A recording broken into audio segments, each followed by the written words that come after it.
lot of times politicians, especially in Louisiana, they want to talk about money because that's where their heart is. And then when the press, when they report on this stuff, they want to divide us up and label us. They say, look, the crazy environmentalists just walked from Grand Isle to here.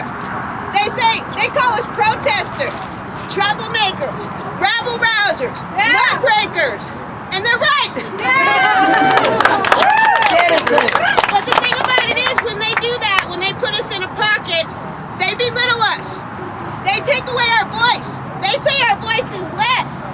But that's not fair and that's not right.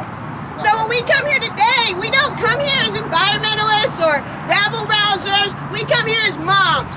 We come here as dads, as sisters, as brothers, to those oil workers out there who die every day and risk their life to bring energy to this state, to this whole country, to the fishermen who fish every day and feed this whole country, to all of them.